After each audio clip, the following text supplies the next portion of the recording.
সবাই মিলে একবার বলুন জয় জগন্নাথ। জ্যৈষ্ঠ পূর্ণিমা। হ্যাঁ বন্ধুরা, জ্যৈষ্ঠ পূর্ণিমা আর ভগবান জগন্নাথ অসুস্থ।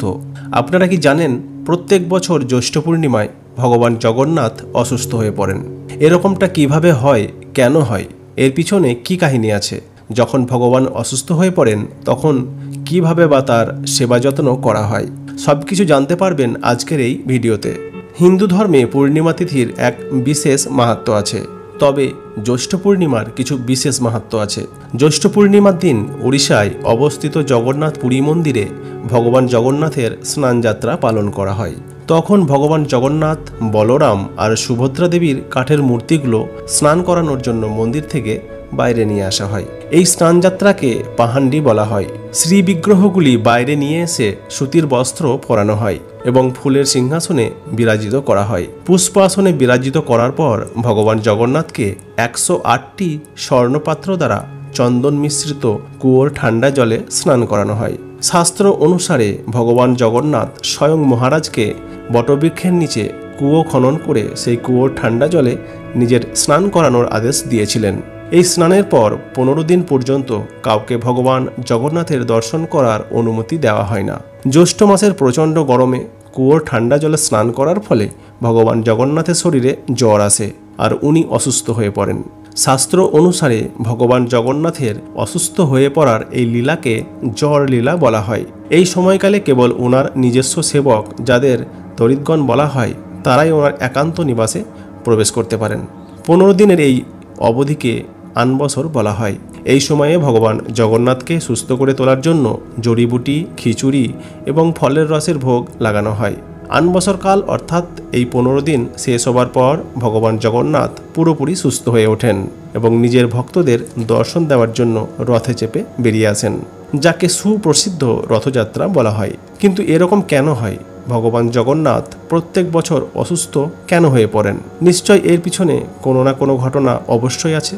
হ্যাঁ বন্ধুরা, এর পিছনে একটি খুব সুন্দর কাহিনী আছে, যা আমি এখন আপনাদের বলবো। মনে সম্পূর্ণ ভক্তি নিয়ে এই ঘটনাটি শুনবেন। ভগবানের যত রকম লীলা আছে সব মনে ভক্তি নিয়ে শুনলে তবেই সেই লীলার আসল আনন্দ উপভোগ করা যায়। এই ঘটনা অনুসারে উড়িষ্যা প্রান্তের জগন্নাথপুরীতে একজন ভক্ত মাধব দাস একাই নিবাস করতেন। বাইরের জগতের সাথে তার কোনো লেনাদেনা ছিল না, শুধু একাই বসে বসে ভজন করতেন।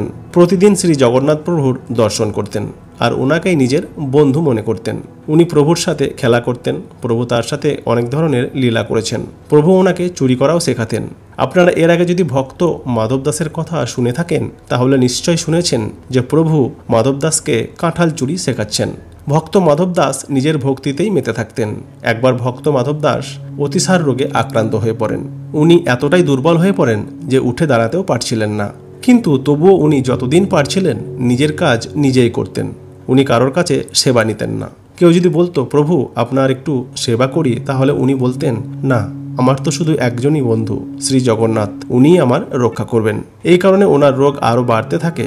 মাধব দাসের রোগ এতটাই বেড়ে যায় যে উনি বুঝতে পারতেন না কখন মলমূত্র ত্যাগ করে দিতেন। ওনার বস্ত্র এবং শরীর নোংরা হয়ে যেত। ওনার শরীর থেকে দুর্গন্ধ আসতে শুরু করেছিল। তখনই স্বয়ং জগন্নাথ একজন সেবকের রূপ ধারণ করে তার কাছে পৌঁছায় এবং মাধব দাসকে বলে, আমি আপনার সেবা করতে চাই। নিজের প্রিয় ভক্তদের জন্য প্রভু কি না করেন। মাধব দাসের নোংরা বস্ত্রগুলি ভগবান নিজের হাতেই পরিষ্কার করতেন, ওনার পুরো শরীর পরিষ্কার করতেন এবং ওনাকে স্বচ্ছ করতেন।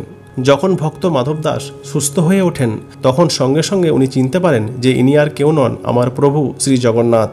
একদিন ভক্ত মাধব দাস প্রভু জগন্নাথকে বললেন, প্রভু আপনি তো তিনলোকের স্বামী, আপনি নিজে আমার সেবা করছেন, আপনি চাইলে তো এক মুহূর্তে আমার এই রোগ দূর করতে পারেন। রোগ দূর করে দিলে আপনাকে আর আমার সেবাও করতে হতো না। তখন শ্রী জগন্নাথ প্রভু বললেন, দেখো মাধব, আমি ভক্তের কষ্ট সহ্য করতে পারি না, তাই তোমার সেবা আমি নিজে করেছি। কিন্তু যা প্রারাধ্য হয়, যা ভাগ্যে লেখা আছে তা তো ভোগ করতেই হবে। কিন্তু যদি তুমি তা ভোগ না করো তাহলে তাকে কাটার জন্য আবার পরে জন্ম অবশ্যই নিতে হবে। আর আমি চাই না যে আমার ভক্তকে পুনরায় প্রারাধ্যের কারণে দুঃখ ভোগ করার জন্য জন্ম নিতে হোক। এই কারণে আমি স্বয়ং তোমার সেবা করছি। কিন্তু তাও যদি তুমি বলছো আমি তো ভক্তের প্রার্থনা অস্বীকার করতে পারি না, তোমার ভাগ্যে এখনও 15 দিন এই রোগ ভোগ করা লেখা আছে, তাই তোমার এই বাকি 15 দিনের রোগ তুমি আমাকে দাও।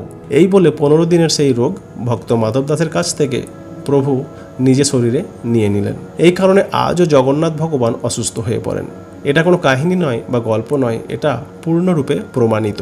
জ্যৈষ্ঠ পূর্ণিমার প্রথম দিন থেকে 15 দিন পর্যন্ত জগন্নাথ ভগবান অসুস্থ হয়ে থাকেন।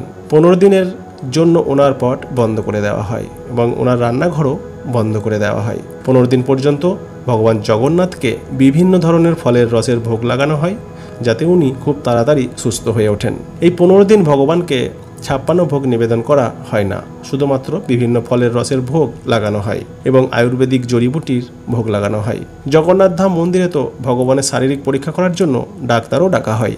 এই সময় ভগবানের শরীরে শীতল প্রলেপ লাগানো হয়।